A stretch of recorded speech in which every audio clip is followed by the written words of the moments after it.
जो मंत्रिपरिषद ने लिया है वह है गया शहर का नामकरण को बदल के उसको गया जी कर दिया गया। गया शहर का जो नाम है अब गया जी के नाम से वह जाना जाएगा। पौराणिक ऐतिहासिक धार्मिक महत्व के मद्देनजर गया शहर का नाम को अब गया जी के नाम से जाना जाएगा। यह एक महत्वपूर्ण निर्णय है जो मंत्रिपरिषद ने लिया। दूसरा है कि ऑपरेशन सिंदूर में हमारे सशस्त्र सेना और केंद्र सशस्त्र पुलिस बलों के शहीद कर्मियों के निकटतम आश्रित को अनुदान के रूप में 50 लाख रुपए अब दिए जाएंगे। इसकी स्वीकृति मंत्रिपरिषद ने दी है।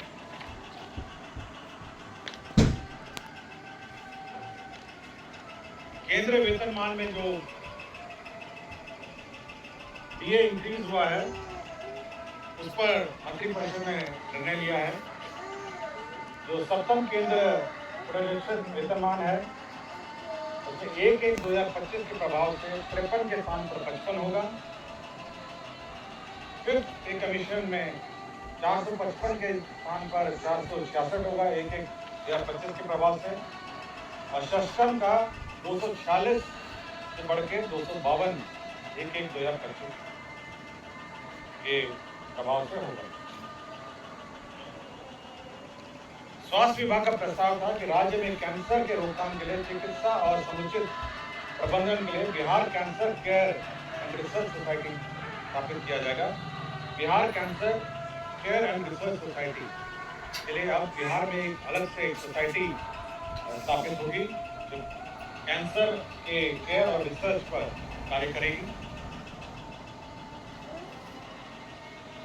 आपको याद होगा कि मंत्रिपरिषद और ये बिहार सहकारिता सोसाइटी अधिनियम 1935 के अधीन बिहार राज्य जीविका निधि साख सहकारी संघ लिमिटेड का गठन एवं निबंधन किया जाएगा। ये एक बैंक होगा, जीविका का अलग से एक बैंक होगा, cooperative bank.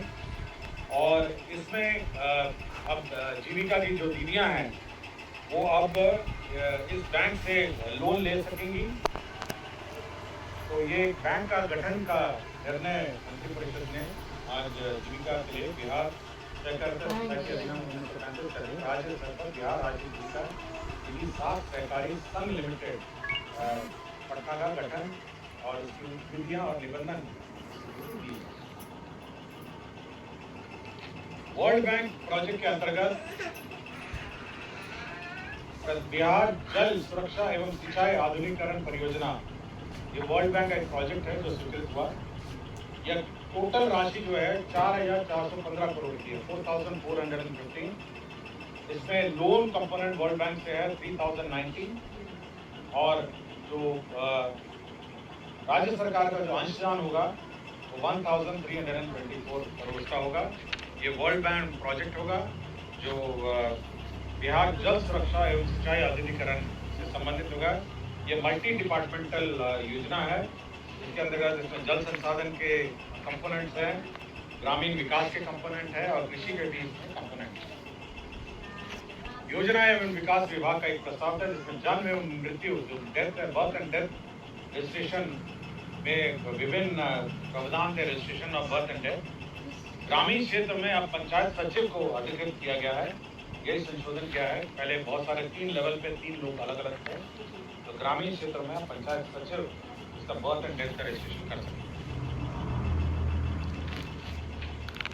Centrally sponsored scheme था ये, धरती आबा जनजातीय ग्राम उत्कर्ष अभियान के अंतर्गत जो शेड्यूल्ड ट्राइब एरियाज हैं उसके अंतर्गत 45 नए आंगनबाड़ी केंद्रों का अब निर्माण किया जाएगा। इसमें केंद्रांश होगा 100% और उस योजना के अंतर्गत 45 नए आंगनबाड़ी केंद्र की स्थापना की जाएगी। और संचालित जो वार्षिक संचालन है उसके लिए 2,46,86,000 रुपये होगा, जैसे केंद्रांश 1,01,00,000 है और राज्यांश हो गया 86,01,000। तो ये जो शेड्यूल्ड ट्राइब एरियाज में ये धरती आबा जनजातीय ग्राम उत्कर्ष अभियान के अंतर्गत नए आंगनबाड़ी केंद्रों की स्वीकृति दी गई।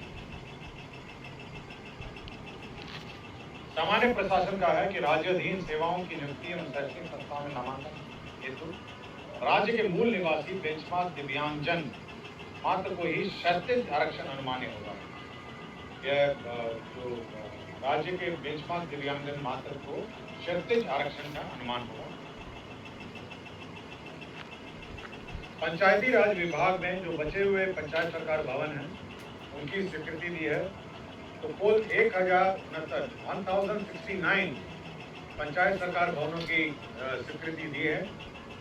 यह कुल राशि जो है 27 अरब 84 करोड़ 93 लाख 27,422 रुपए होगा।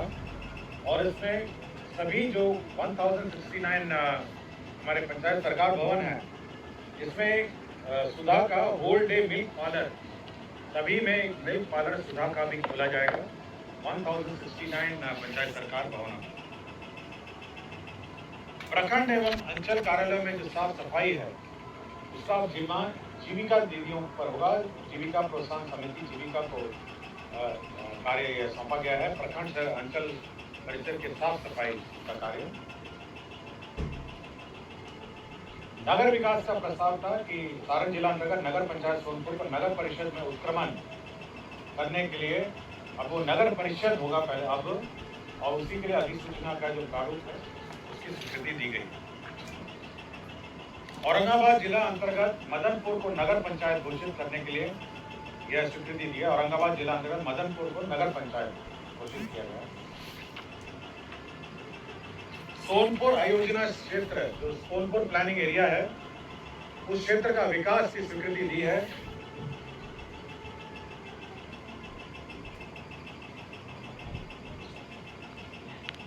जल डैश जीवन डैश हरियाली अभियान में 103 करोड़ 69 लाख यह प्रशासनिक बल में स्वीकृत हुआ और 24,511 करोड़ की योजना 5 साल में कार्यान्वयन होगी। 2025-26 से 2029-30 तो 5 साल में 24,511 करोड़ की योजना स्वीकृत होगी।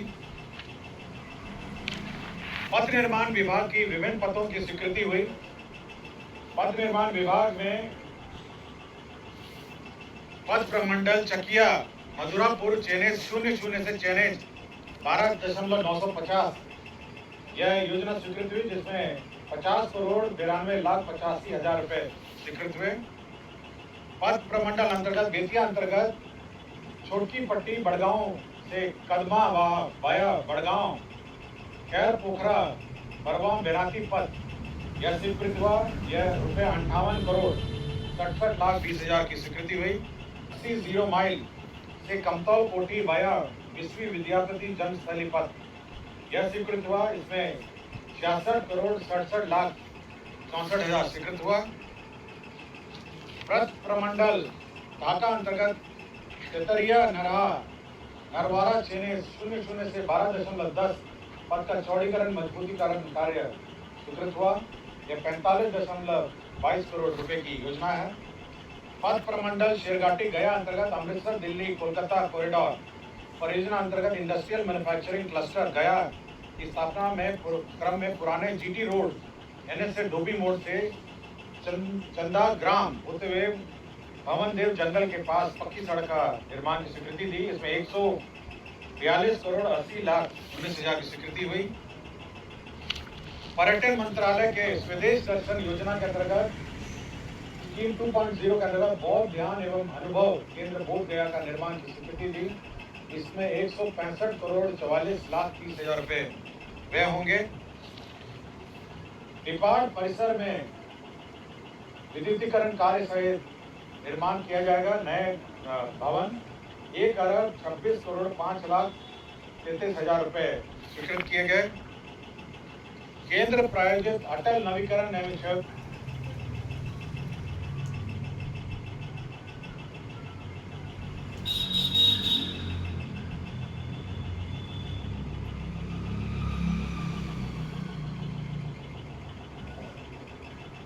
परिवर्तन मिशन 2.0 अंतर्गत बोध गया जलापूर्ति परियोजना लागत 148 करोड़ 8 लाख